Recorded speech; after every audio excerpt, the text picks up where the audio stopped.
Amfani da kuma illar magungunan ƙara ƙarfin maza. Tabbas saduwar aure a tsakanin namiji da mace tana da matuƙar muhimmanci a zamantakewar aure. Duk da kasancewa ba ita kaɗai ba ce take samar da morewar zaman aure, saduwa ita ce a kan gaba. Wannan yana nufin cewa ko da mace tana da ladabi da biyayya, iya magana, iya girki, iya kwarkwasa, iya kwalliya, tsafta da sauran abubuwan ƙayatarwa na zaman aure, to dukkansu ba su kai muhimmancin saduwa ba a wurin mijinta. Hakanan kuma ko da namiji yana da ƙoƙarin samar wa matarsa abinci da abin sha da sutura, wurin zama, kiwon lafiya, tsare mutuncinsa, tausasawa, kyautatawa da sauran abubuwan ƙayatarwa na zaman aure, to dukkansu ba su kai muhimmancin saduwa ba a wurin matarsa. Bisa wannan dalilin ne maza suke jajircewa wajen ganin cewa sun gamsar da matarsu ta fuskar jima'i. Abin da ake nufi da gamsar da juna wajen saduwar aure, sexual satisfaction, masana a fannin lafiya, medical health, da na addinin musulunci, Islamic cleric, da na halayyar ɗan adam, psychologist, sun kai sun komo game da ma'anar gamsar da juna a wurin saduwar aure, amma duk bayanansu sun tattara ne akan cewa ma'anarsa ita ce a samu natsuwa da za ta gusar da duk wata sha'awa bayan an gama saduwa, sai kuma wani lokaci idan buƙatar hakan ta taso. Da wannan ne wasu da yawa daga cikin mazajenmu suke ɗaukar cewa mutum ba zai iya gamsar da iyalinsa ba sai idan yana da al'aura mai kauri ko mai tsawo, ko kuma ya haɗa duka biyun, da kauri da tsayi, ko kuma idan yana daɗewa wajen saduwa.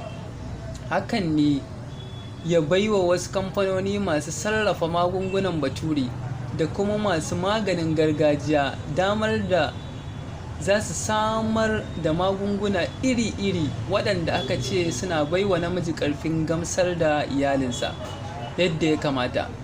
Abin ya yi yawa sosai ta yadda masu waɗannan magungunan suka cika chemist da kasuwanni, tituna da tashoshin mota suna cin karensu ba babbaka.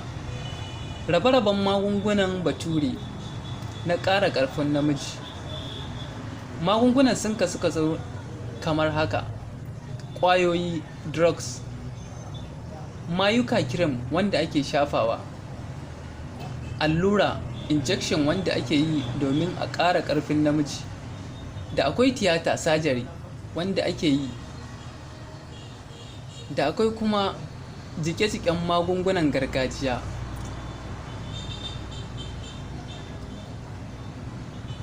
Tasirin magungunan ƙara ƙarfin maza. Masu amfani da waɗannan magunguna suna ganin tasirinsu, hakan baya rasa nasaba da abubuwan da ake haɗa su da shi, kamar ginkgo biloba, ginseng, DHEA, honey goat wheat da sauransu. Wasu kemikal ne, wasu kuma ana tatso su ne daga tsirrai, sa'annan suna sanya ƙaruwar zubar sinadarai hormones a cikin jiki. Amma a gaskiya sakamakon bincike kimiyya da yawa ya tabbatar da cewa daɗewa ana amfani da su yana haifar da illa ga lafiyar mutum. Bayan wannan kuma, idan jikin mutum ya saba da su, to zai yi wahala ya iya saduwa da matarsa in bai yi amfani da su ba. Asha, kaga kenan matsala ta auku. Sirrin gamsar da mace wajen saduwar aure. Alƙur'ani mai girma ya gama mana komai domin ya sanar da mu yadda za a gamsar da mace wurin saduwa. Matanku gonakinku ne, ku shiga gonakinku ta yadda kuke bukata, kuma ku yi wasanni da su a lokacin da za ku sadu da su. Baƙara aya ta 223. kenan.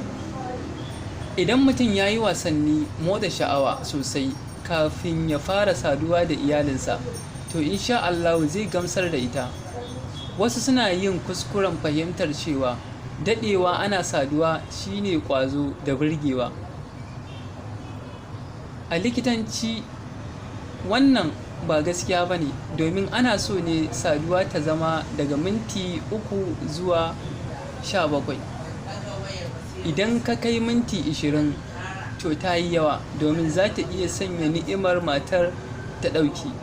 Daga nan sai ta fara jin zafi, ƙila ma a yi mata rauni.